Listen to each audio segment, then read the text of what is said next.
Oh, ini kan saya bisa rumah begini karena saya kerja keras. Oh, ini mobil saya begini saya kerja keras. Keras keringat, banting tulang, keras.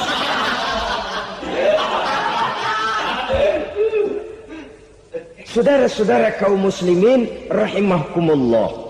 Kerja itu cara, rezeki itu dari Allah datangnya. Bukankah di zaman sekarang kita sering terpeleset?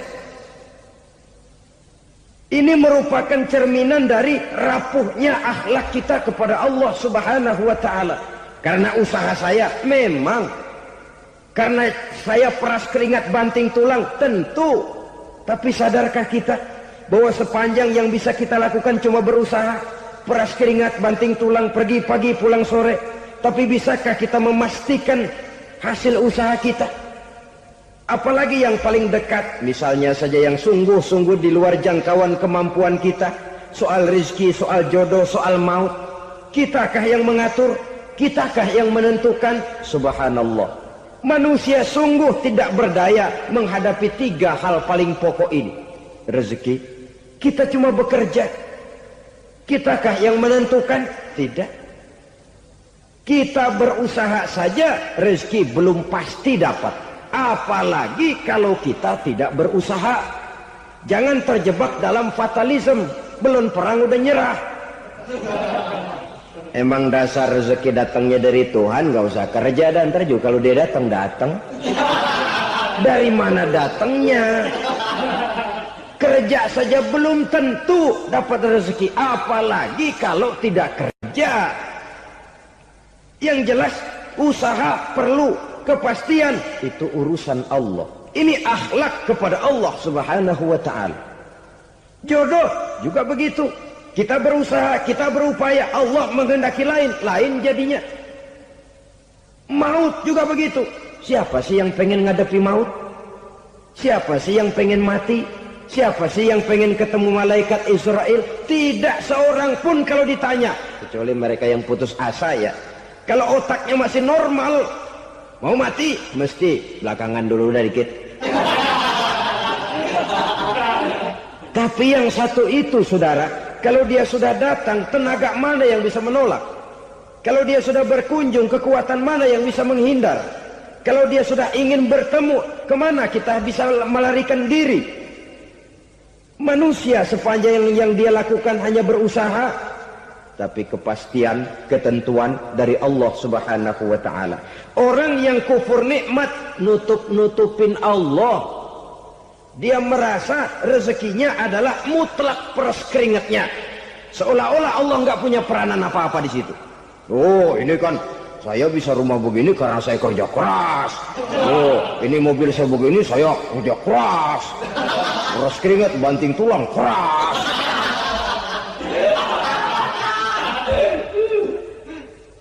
Saudara-saudara kaum muslimin rahimahkumullah.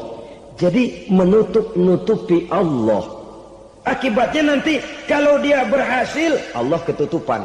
Kalau dia gagal, orang lain dicaci maki, dicari kambing hitam. Kalau kambing hitam kan mahal.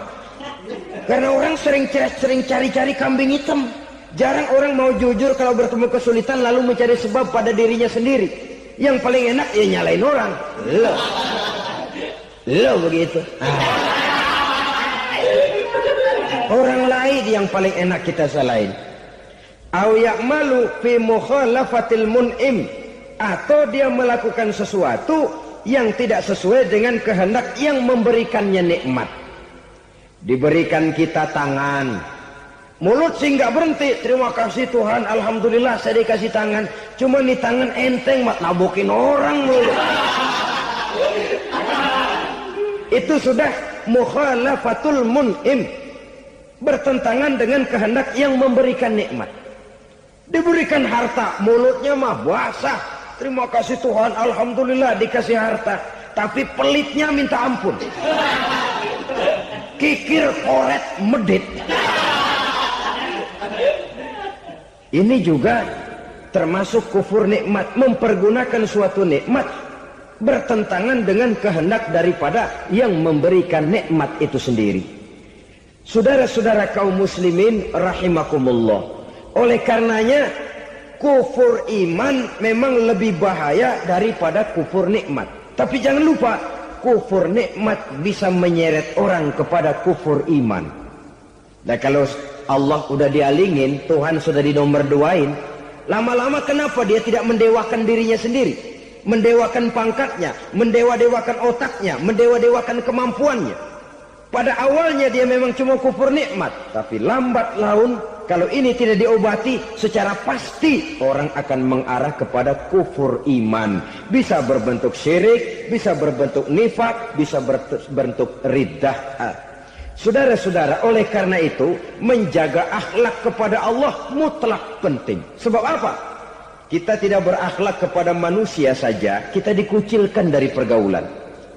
Kalau kita tidak berakhlak kepada Allah, dikucilkan oleh Allah. Hadis qudsi menyatakan, man lam yashkur ala na'ma'i wa lam yasbir ala bala'i falyakhruj min tahtis sama'i falyatlub rabban siwaya. Kata Allah, siapa orang yang tidak mau bersyukur terhadap nikmat yang aku berikan kepadanya dan tidak mau sabar terhadap ujian yang aku berikan kepadanya, falyakhruj min tahtis sama'i, persilakan saja keluar dari kolong langitku, waliyatlub rabban siwaya, tolong cari Tuhan lain selain daripada aku. Murka Allah, diusir, cuman gak kedengeran aja.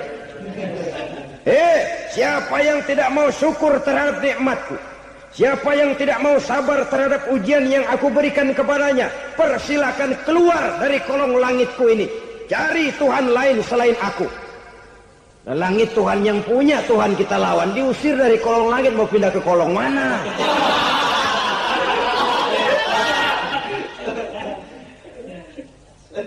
Jadi jangan merasa kufur nikmat kan enteng. Iya, kelihatannya begitu, tidak sebahaya kufur iman. Tapi kufur nikmat ini merupakan anak tangga yang kalau kita sudah mulai naik, kita akan naik terus sampai kepada tingkat di mana kita mengalami kufur iman. Kalau sudah ke sana, maka akhlak kita kepada Allah terkenalah erosi, terkena polusi, hancur akhlak kepada Allah, dan itulah sumber kesengsaraan abadi. Kalau cuma kita tidak berakhlak kepada manusia, barangkali resikonya cuma kehidupan di dunia ini. Mungkin juga ada kehidupan akhirat. Tapi kalau sudah tidak berakhlak kepada Allah, dunia akhirat kita rugi dan celaka. Maka pada kesempatan ini saya mengajak, marilah jaga baik-baik akhlak kita kepada Allah. Satu kali kita bertauhid, sampai mati kita bertauhid. Satu kali la ilaha illallah, jangan tergelincir lagi kita keluar daripada kalimat itu. Satu kali kita bertuhankan Allah, jangan bertuhan yang lain selain daripada Allah. Jangan sekutukan Allah, jangan samakan Allah dengan sesuatu, jangan mengangkat yang lain sama agungnya dengan Allah.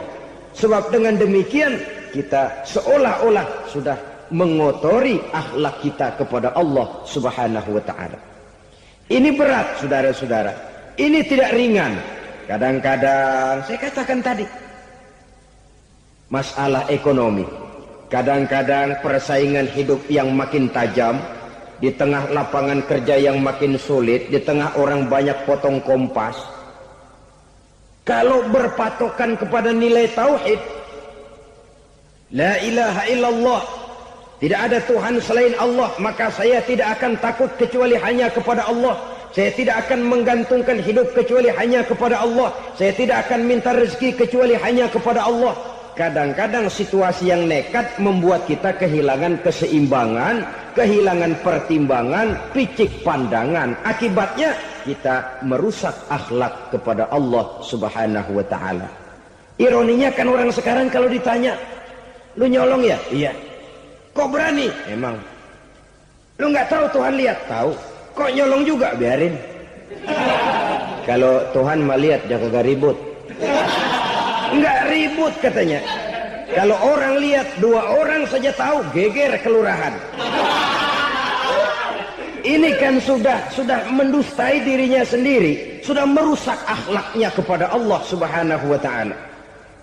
Tuhan enggak ribut katanya. Saudara hadirin yang saya hormati, jadi oleh karenanya akhlak kita kepada Allah merupakan basis daripada kehidupan beragama.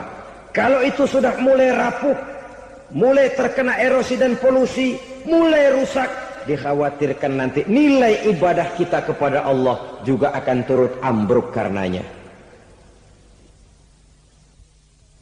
Saudara-saudara kaum muslimin rahimakumullah, tugas yang kedua memperbaiki akhlak manusia kepada sesama manusia. Kita tahu Islam sesuai dengan namanya adalah agama damai. Maka akhlak manusia kepada sesama manusia menempati porsi yang penting dalam kehidupan beragama. Bagaimana seorang muslim bergaul, bertata krama terhadap sesama manusia. Mari kita lihat lebih jauh persoalannya. Untuk memudahkan pembicaraan dari kacamata agama, kita kelompokkan saja manusia itu dalam dua. Pertama yang seiman dan yang kedua yang tidak seiman. Yang tidak seiman itu kita sebut saja kufur atau kafir.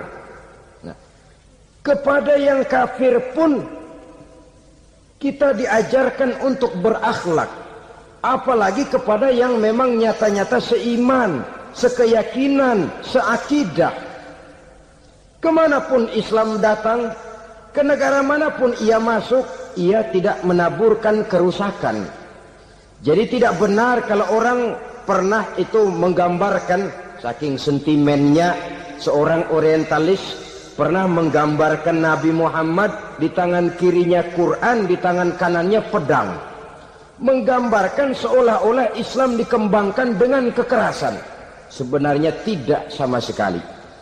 Kalaupun dalam sejarah perkembangan Islam pernah terjadi perang, maka perang dalam Islam sesungguhnya apabila kita amati sejarahnya bukan untuk memaksakan agama, karena memang agama tidak bisa dipaksakan, tetapi justru untuk mempertahankan agama dari segala macam hambatan, rintangan, hinaan dan fitnahan. Tapi kemanapun yang jelas Islam masuk, dia tidak pernah membuat kekacauan, kerusuhan ataupun penghancuran. Candi Prambanan bahkan dipugar, gereja-gereja tidak ada yang dihancurkan oleh umat Islam. Kenapa? Islam agama damai. Soal agama, soal lakum dinukum waliyadin, la ikraha fid din, qad tabayyana ar-rusdu minal ghayy. Tidak ada paksaan dalam beragama, sebab nyata yang benar dengan yang tidak benar. Belum pernah ada orang kafir masuk ke perkampungan orang Islam lalu dikejar-kejar, diteriakin kafir, kafir, sunatin.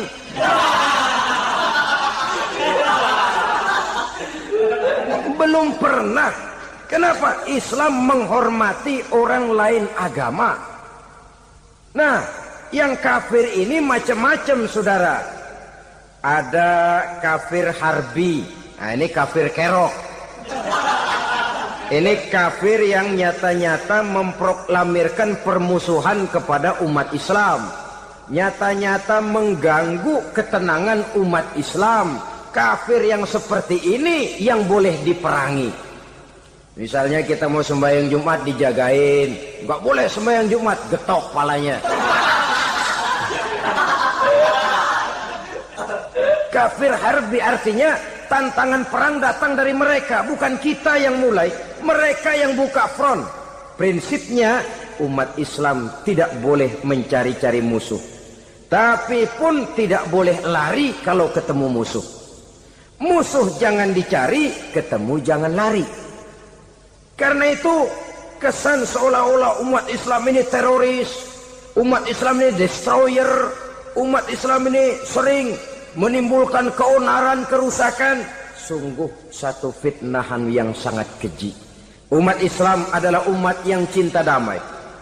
Islam di masa perkembangannya masuki Eropa melalui Selat Gibraltar, Jabal Tariq, memasuki Spanyol. Islam tidak pernah meruntuhkan gereja. Islam tidak pernah membunuh orang-orang Nasrani. Bahkan Islam mewariskan peradaban dan kebudayaan yang begitu tinggi nilainya di bidang ilmu pengetahuan. Sampai ketika itu Barat banyak mengkaji ilmu pengetahuan dari dunia Islam. Buku-buku berbahasa Arab diterjemahkan ke bahasa Yunani, dipelajari oleh para cendekiawan di negeri Barat sana. Mereka mengambil manfaat yang banyak dari masuknya Islam ke Eropa. Sementara gereja tetap berdiri dengan megahnya.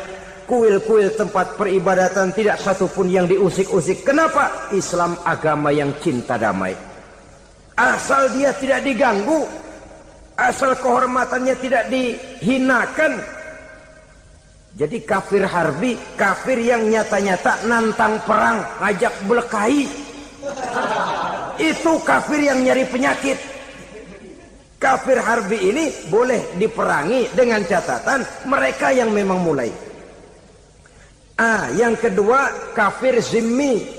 Kafir zimmi, kafir yang hidup di tengah mayoritas muslim, tapi mereka mau hidup dengan aman, damai, tenang. Mereka wajib dilindungi. Bahkan Nabi pernah memberikan satu jaminan, man aza zimmiyan faqad azani. Siapa yang mengganggu orang kafir zimmi sama saja dengan mengganggu saya. Kehormatannya dijaga, harta bendanya dilindungi, anak istrinya pun dilindungi. Dan ini jadi kenyataan. Saudara bisa lihat di negara-negara yang mayoritas penduduknya beragama Islam, orang-orang kafir di luar Islam hidup dengan tenang, aman, damai. Di Saudi Arabia, di luar tanah haram, di luar Mekah dan Madinah, banyak orang-orang kafir mencari nafkah. Mereka tenang, aman, dilindungi undang-undang.